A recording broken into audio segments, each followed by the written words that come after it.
Hello guys! Alors aujourd'hui on se retrouve dans une nouvelle vidéo make-up, comme vous l'avez constaté.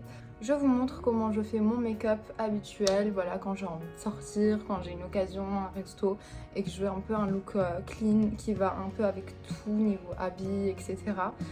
Bon là mes cheveux, je sors de la douche donc ils sont pas faits du tout. Mais le make-up, je trouve que c'est ce que je voulais, donc voilà. Si vous voulez regarder comment je produis ce make-up, je vous donne des tips que j'ai. Donc quand je fais mon make-up, je vous explique, etc. Certaines choses. Donc si ça c'est votre vibe et que vous voulez apprendre à faire le même make-up, vous pouvez rester sur la vidéo et je vous laisse avec les tutos. J'espère qu'il va vous servir et j'espère que vous allez vous maquiller en même temps. Donc là c'est le gel Got2b.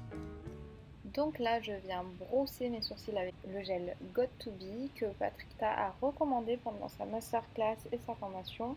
Depuis que je l'ai acheté, je n'utilise que ça parce que c'est un des seuls gels qui, sur moi en tout cas, fait tenir mes sourcils et j'ai vraiment pas mal de masse au niveau des sourcils, donc c'est vraiment dur pour moi de les faire tenir toute la journée. Et ce gel correspond parfaitement aux attentes que j'avais de lui. Donc voilà, je brosse un peu et je ne rajoute rien autour ni à l'intérieur. Évidemment, je viens quand même un peu nettoyer les contours parce que j'en mets un peu partout quand j'utilise du gel. Je vais venir faire un teint léger. J'étais tellement stressée de reprendre les vidéos que j'ai totalement oublié de parler à ce moment-là et au moment des sourcils. Donc voilà, je le fais en voix off, c'est pas grave. Je vais appliquer en fait deux teintes d'un anti-cerne de chez Huda Beauty que j'aime beaucoup, qui hydrate énormément. On dirait que c'est un peu un soin en fait quand on l'applique. Et j'aime bien l'effet lumineux et pas hyper asséchant parce que les contours asséchants pour moi c'est plus possible. Donc je viens estomper ça et après on continue ensemble. Huda McQueen. Je vais venir faire un peu de contour avant de faire mon fond de teint. Comme ça fera un petit peu plus beau.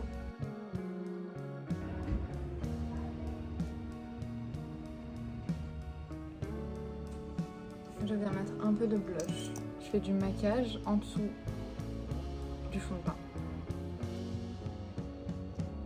Underpainting, c'est la base. C'est devenu mon rituel tous les jours que je me maquille. Je me maquille pas tous les jours, mais chaque fois que je me maquille, je fais du underpainting. Oh, il a un trop bon vent.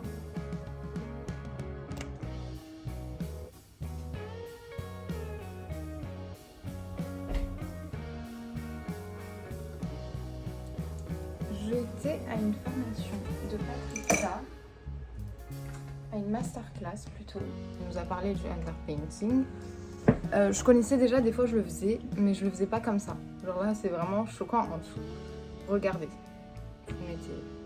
Voilà, je pense qu'une pompe ça va suffire. J'ai utilisé le Giorgio Armani, si jamais, le Limit Silk en teinte 6. Je viens de tapoter comme ça. Et je viens d'avoir couvrir un peu ici. Je couvre un peu le dessus. Et après, vous avez juste à tapoter un tout petit peu dessus. Regardez le temps que vous avez. Regardez de ce côté et regardez avant. Avec ça, on se retrouve avec ça. C'est incroyable. Du coup, je vais mettre aussi une pompe pour ce côté. Ce fond de teint, si jamais, je l'avais détesté au début, la première fois que je l'ai acheté. Alors vraiment, je l'ai haï. Je le détestais. Puis, je me suis dit, vas-y, je lui redonne une autre chance. Parce que j'en avais acheté deux en plus. Donc je me suis dit, vas-y, je lui redonne une autre chance. Peut-être que je l'ai juste... j'ai juste pas l'habitude, ou alors peut-être j'ai juste mal appliqué, je sais pas. J'ai essayé d'autres techniques. J'ai essayé de l'appliquer différemment, etc. Et je trouve que la méthode d'underpainting, elle se fout hyper bien avec ce fond de teint parce qu'il est archi léger. Et regardez. Il est hyper léger et ça vous donne un teint archi lumineux. N'oubliez jamais vos oreilles de filles, s'il vous plaît. Enfin, les filles, les garçons. Et là, je vais venir en fait tout simplement rajouter un peu de produit poudre et ça va me faire un teint flawless. Patrick Ta nous a aussi parlé de ce produit de chez Givenchy. Je l'avais jamais testé mais je voulais trop le tester, donc c'est vraiment trop bien tombé. Quand je l'ai testé, je me suis dit waouh, pépite. Par contre, je trouve qu'ils se font pas trop bien avec l'anti-cerne de chez Huda. Mais je pense que c'est plus l'anti-cerne qui est trop crémeux. En fait, c'est un soin, les anti-cernes Huda, c'est un peu comme les Nars, etc. Genre vraiment, il te fait une trop belle peau et tout. Mais comme dit, ils se font pas avec tout. Je viens tapoter comme ça. Je tapote dans le creux de ma main comme ça pour enlever les excédents. Et je vais faire un côté. Je vais vous montrer le côté avec. Et après, vous allez regarder la différence en quelques secondes de l'autre côté. Moi, je préfère toujours le faire avec une houppette, mais je sais qu'il y en a beaucoup qui préfèrent le faire avec des pinceaux. Moi, même quand c'est pour mes clientes, j'utilise des houpettes pour la poudre parce que je trouve que ça se fond tellement mieux dans le creux là. Donc voilà, regardez, en quelques secondes, le produit il a totalement matifié la zone, mais c'est matifié lumineux. C'est pas matifié genre tout mat, c'est matifié, ça rapporte la lumière. J'adore. J'aime trop. Et je vais bien faire pareil de l'autre côté. Enlever l'excédent par contre. Arrêtez, on n'est plus dans l'era Kylie Jenner 2016 là. Ne mettez pas une tonne. Mettez ce qu'il vous faut. Et enlevez les excédents d'abord. Je remets pas de produit, mais avec tout ce qui reste, en fait, je viens matifier un peu le reste. Juste les zones en fait que je veux qu'elles soient un peu plus mates. Les zones de lumière, je les laisse comme elles sont. Bon, on va venir prendre ce bronzer. Vous prenez un pinceau. Pareil, on tapote comme ça. Pour qu'en fait l'excédent, il va pas autre part, il va dans le pinceau. Parce que vous perdez grave du produit. Hein.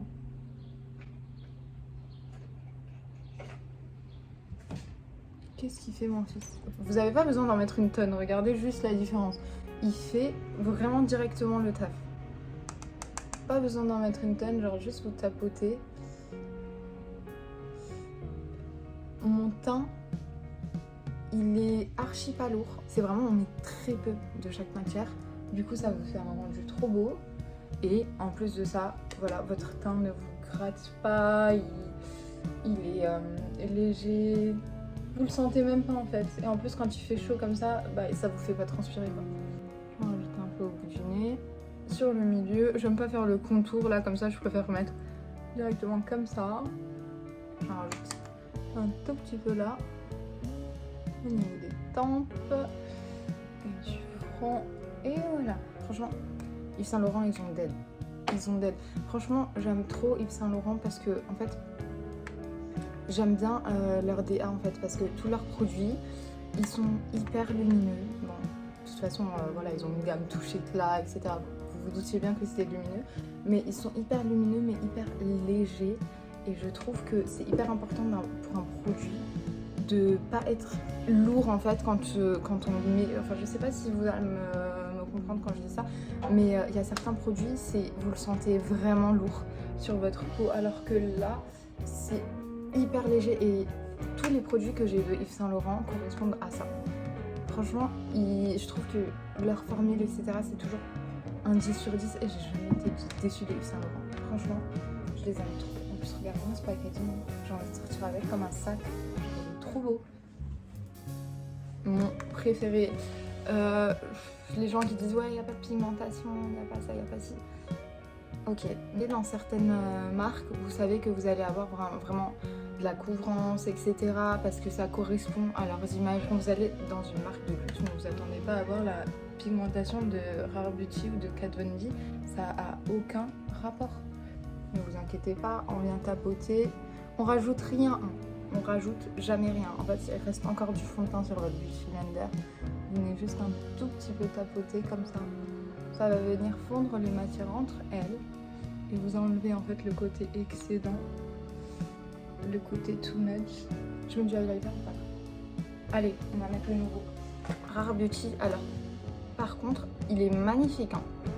Il est incroyable. Mais par contre, il faut en mettre une tonne. Et c'est dommage parce que je vous ai beaucoup du produit, quoi. Mais vraiment la couleur elle est magnifique.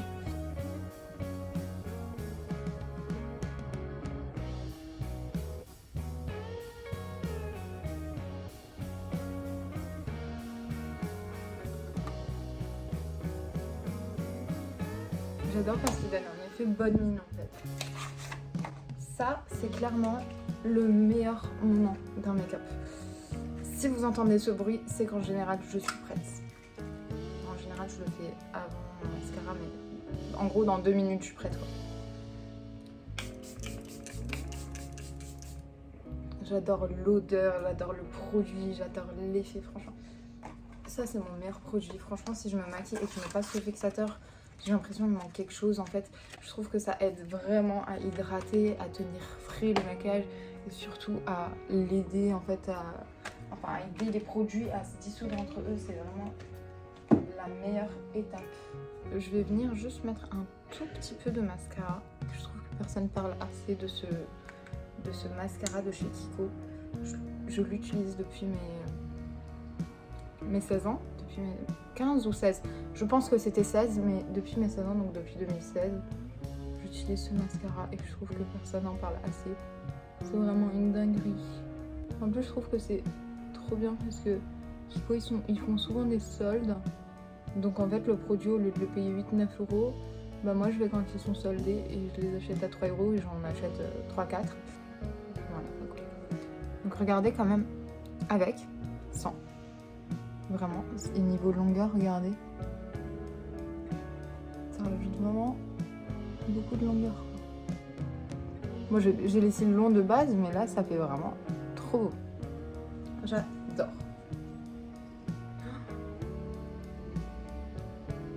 Voilà le pire truc qui arrive toujours quand t'as un make-up parfait, bah il se passe toujours quelque chose avec le mascara ou le eyeliner. No panique. On le fait sécher, on vient d'abord enlever du coup ici, on gratte, il n'y a plus rien. Et ici on va venir faire pareil, j'enlève d'abord ce qu'il y a au-dessus. Ça marche super bien, franchement cette technique, il faut que ce soit vachement sec par contre, donc je vais juste attendre un tout petit peu.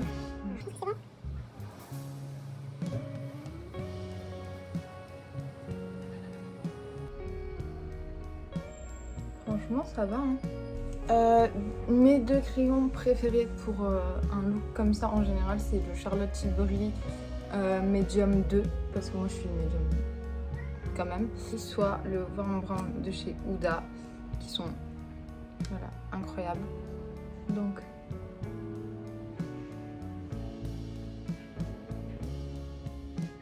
no panique, après je viens essuyer les contours.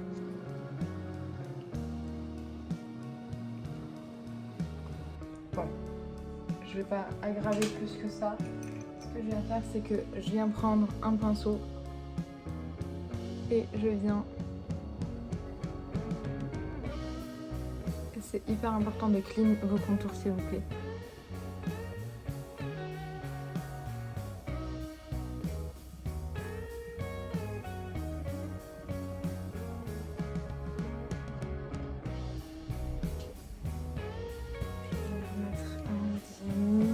Huda, juste au centre un tout petit peu.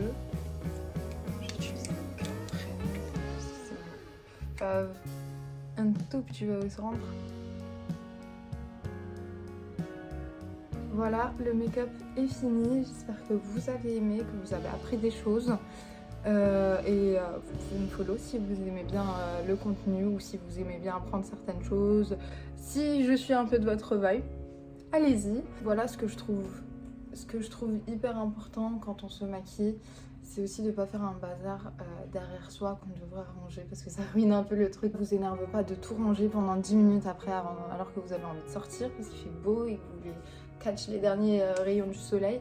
Bah, en fait moi ce que je fais quand je me maquille, je sais pas si vous avez remarqué mais chaque produit que j'utilise je le re-range.